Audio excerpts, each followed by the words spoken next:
I was 7 years old the summer the sky changed color. At least that's how I remember it. Maybe it didn't happen the way I think it did. Maybe time and fear have rewritten the truth into something more dramatic. But every time I close my eyes, I can still feel the warmth of that afternoon, the metallic taste of the air, and the quiet before everything broke. My name is Eliam Ortega, and I grew up in a small coastal town in northern Spain called Rivamar. It was a quiet place in 1999, a town of narrow alleys, white-painted houses, and the sound of the ocean echoing off the cliffs. My parents worked long hours, so I spent most of that summer with my grandparents in their 7th-floor apartment overlooking the port. My grandmother Rosa was patient, endlessly gentle, always humming old Catalan songs when she cooked. My grandfather Mateo was a former dock worker who had gone half-deaf from years of machinery and waves, so he mostly read the newspaper in silence, muttering about the government. Their apartment smelled of olive soap and lemon polish. The balcony faced west, straight toward the sea and the line of mountains that framed the horizon like sleeping beasts.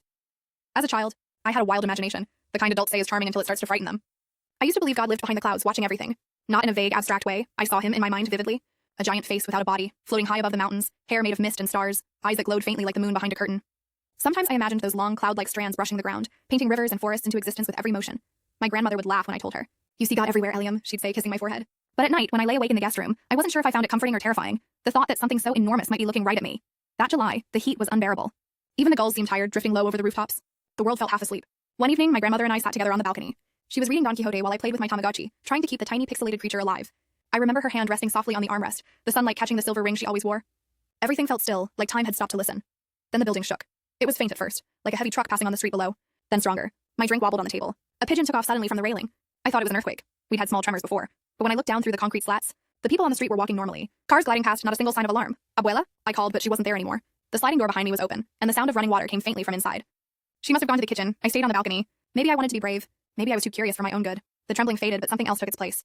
A low hum in the air, almost like a deep musical note only the bones could hear. The sky had shifted from gold to a dull pink, and the sea far beyond shimmered strangely, as if oil floated on its surface. I looked toward the mountains, and saw one that hadn't been there before. At first I thought my mind was playing tricks. The haze of sunset could make shadows seem larger. Blur outlines? But this shape was different. The mountains around Rivamar were soft and sloping, green with pine and olive. This one was a jagged silhouette, blacker than night, rising sharply with impossible angles, its peak uneven and twisted like fingers reaching upward. It looked wrong. That's the only word that fits. Wrong, as if nature itself hadn't agreed to its existence. I stared for a long time, waiting for it to fade. It didn't. The more I looked, the clearer it became. And then, it moved. At first I thought it was a trick of the clouds. But the base of the thing shifted slightly to one side, then the other, like legs taking hesitant steps. The upper part swayed, casting a shadow that spread unnaturally fast over the town. My breath caught in my throat. The air felt heavy, thick, as if gravity had doubled. The mountain was walking. I tried to shout for my grandparents, but my voice came out as a whisper. I told myself it was a hallucination, that maybe the heat or the glare of the sun was confusing me. But my Tamagotchi beeped suddenly, the sound sharp and alive, and in that moment I knew I wasn't dreaming. Dreams don't make machines work. The black shape advanced slowly, each movement rippling through the sky. It didn't crush anything, it passed through things. Houses, towers, entire blocks, its form blurred as if half-transparent, a ghost of something far too large to exist. Every time it took a step, the hum grew louder, and the clouds above twisted like they were being pulled into its body.